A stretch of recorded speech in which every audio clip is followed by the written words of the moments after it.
Cara, eu confesso que fiquei surpreendido com o Ciro, quando ele resolveu apoiar, quando ele e o partido, inclusive ele havia falado no vídeo oficial, que eles chegaram a uma decisão unânime de apoiarem o PT e o Lula nesse segundo turno aí das eleições. Eu fiquei um pouco surpreendido porque depois de toda a paulada que ele deu justamente no Lula e no PT nesse ano, eu achava que dessa vez seria um pouquinho diferente, né?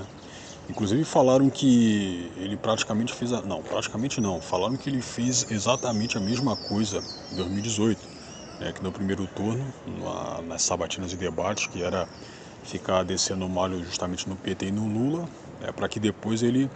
Não no PT e no Lula, né? No PT e no Haddad também, né? Se bem que o Haddad ele sempre foi um poste do Lula. Não dá para você comparar a relevância no cenário político de um similar ao outro. Não dá, isso é impossível.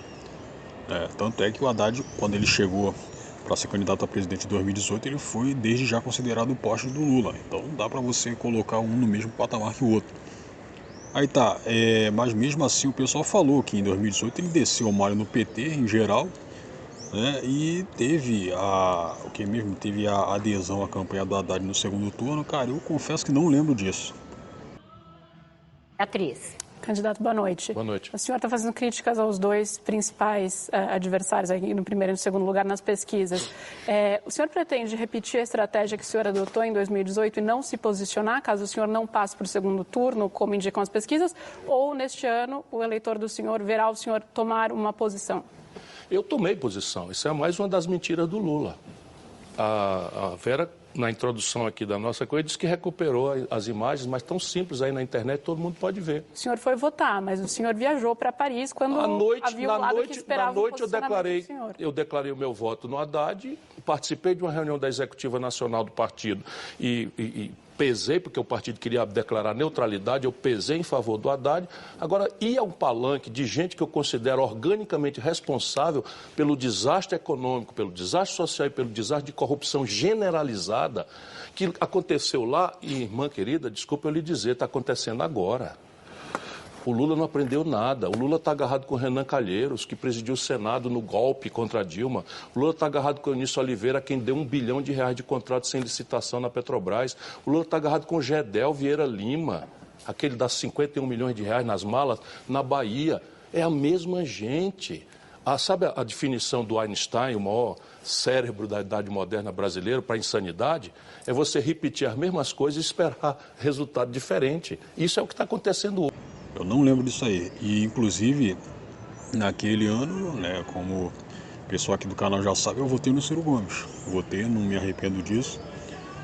Sempre achei que ele era mais preparado do que o Jair Bolsonaro. Inclusive, naquela época, o Jair Bolsonaro é tipo o quê? Ok, o cara tá na política aí há mais de 35 anos, mas ele praticamente não havia mostrado propostas, para presidente naquela época lá. Mas aí voltando pra cá, né, eu realmente fiquei surpreso, cara. Eu fiquei surpreso porque imaginei, de fato, que hoje seria diferente. Porque, pô, cara, você pega que nessa trajetória do Ciro, o que mesmo, como candidato a presidente, ele sempre aproveitou as oportunidades aí para descer o pau no PT. Você pega lá no bloco Ciro Games. No bloco Ciro Games ele havia chamado o Gregório do Vivier, que todo mundo sabe que é petista, que é esquerdista ferrenho, tipo também aquele Marcelo Adnet, que pelo que eu li nos comentários do canal Cara Tapa, quando teve a entrevista dele lá com o Rica Perrone, a maior parte das pessoas falou que ele está completamente desconexo da realidade do povo. Mas isso aí é natural, né? O cara é artista global. O cara, não que ele tenha vindo de berço de ouro, mas ele morou, acho que ainda mora, se bobear, ele mora no Maitá, que é o bairro de classe média alta lá do Rio de Janeiro, cara. Então, naturalmente, ok, tá certo que a Zona Sul tem aquela porção ali que é da Rocinha, que é de diversas favelas aí que tem em Copacabana, blá, blá, blá, blá.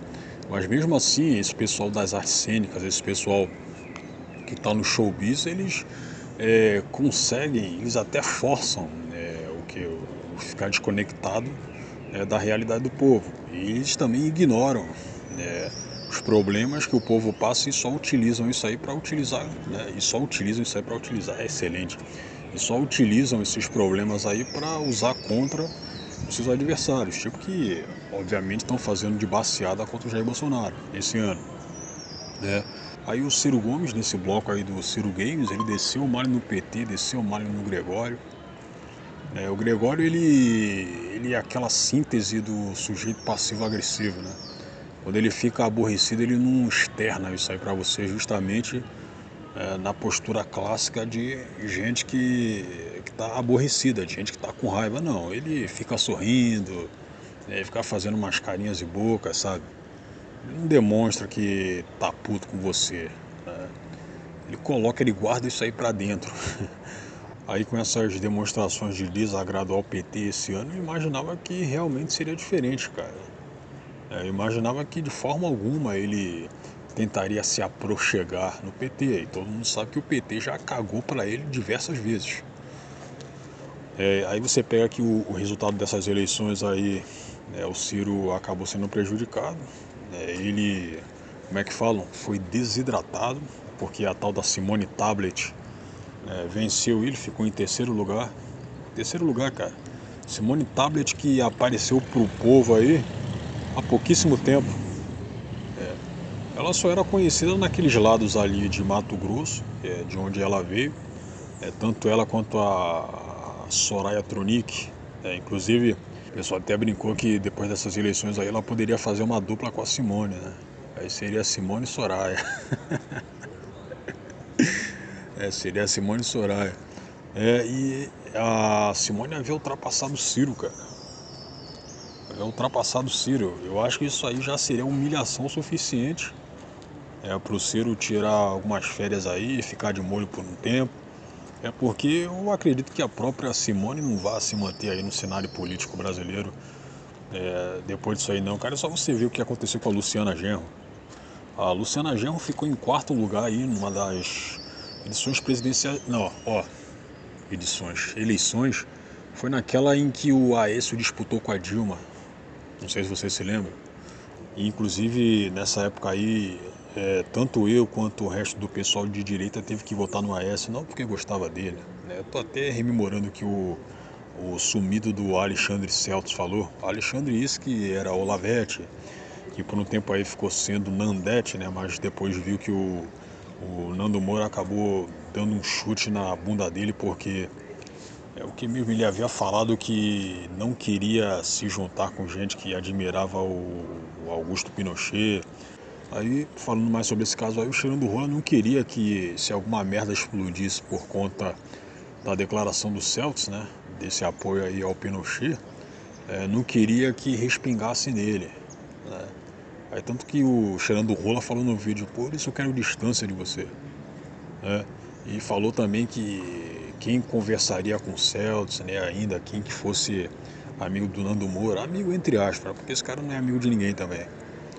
Quem que tivesse de qualquer forma apoiando o Nando Moura e estivesse também apoiando o Celts e o Nando Moura soubesse, levaria um chute no rabo.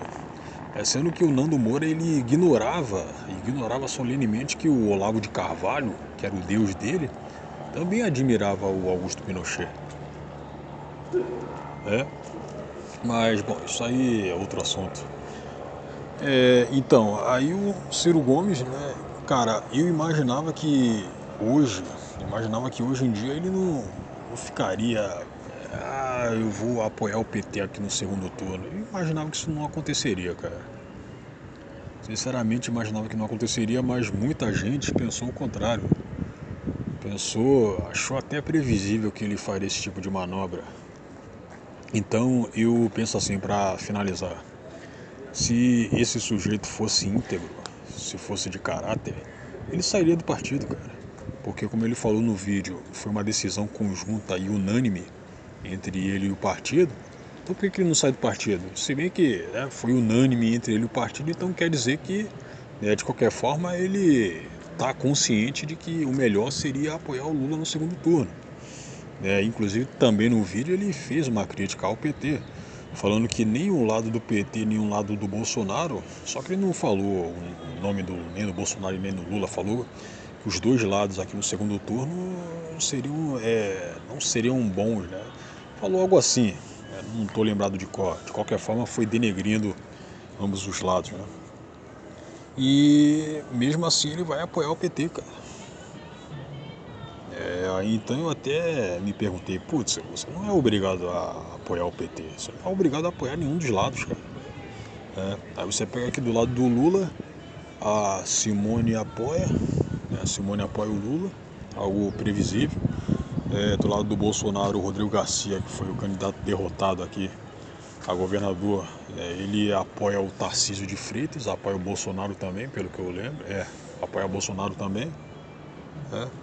Mas do que eu li também, o Rodrigo Garcia, ele colocou isso aí como um apoio pessoal, não um apoio do PSDB. Tanto é que você pega o lado do Fernando Henrique Cardoso e ele tá apoiando o Lula.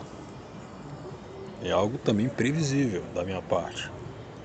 Então eu penso assim, cara, sempre vai ficar um tipo de situação, gato e rato contra o PT, cara, em relação ao Ciro Gomes.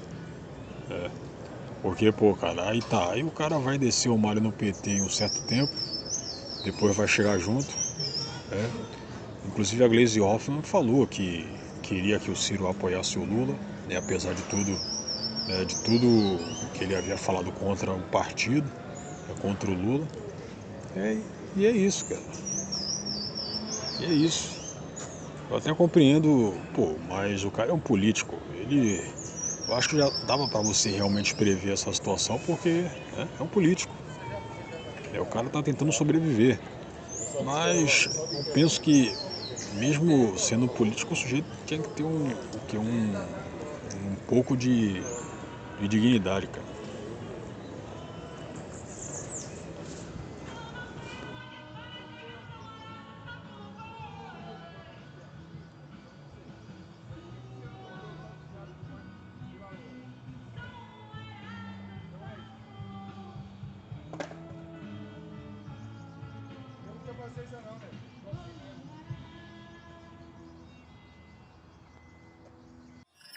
Meus amigos e minhas amigas, acabamos de realizar uma reunião da Executiva Nacional Ampliada do PDT, em que por unanimidade nós tomamos uma decisão.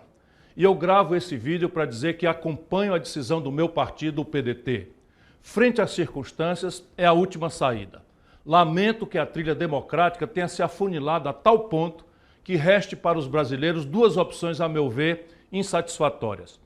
Não acredito que a democracia esteja em risco nesse embate eleitoral, mas sim no seu absoluto fracasso da nossa democracia em construir um ambiente de oportunidades que enfrente a mais massiva crise social e econômica que humilha a esmagadora maioria do nosso povo.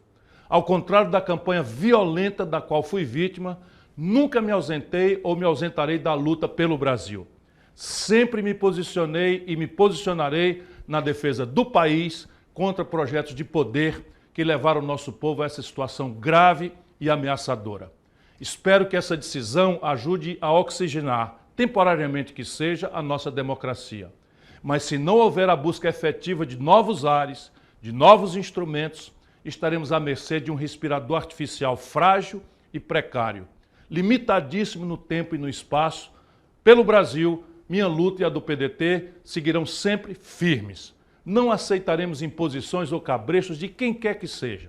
Adianto que não pleiteio e nem aceitarei qualquer cargo em eventual futuro governo.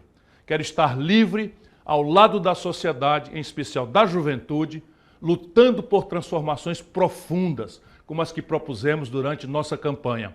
E ao povo brasileiro me dirijo. Fiquem certos de que, como sempre fiz, vou fiscalizar, acompanhar e denunciar qualquer desvio do governo que assumirá em janeiro, assim como vou seguir estudando e apresentando ideias para recuperar nosso país. Um grande, forte e agradecido abraço a todos e a todas e que Deus ilumine a nação brasileira.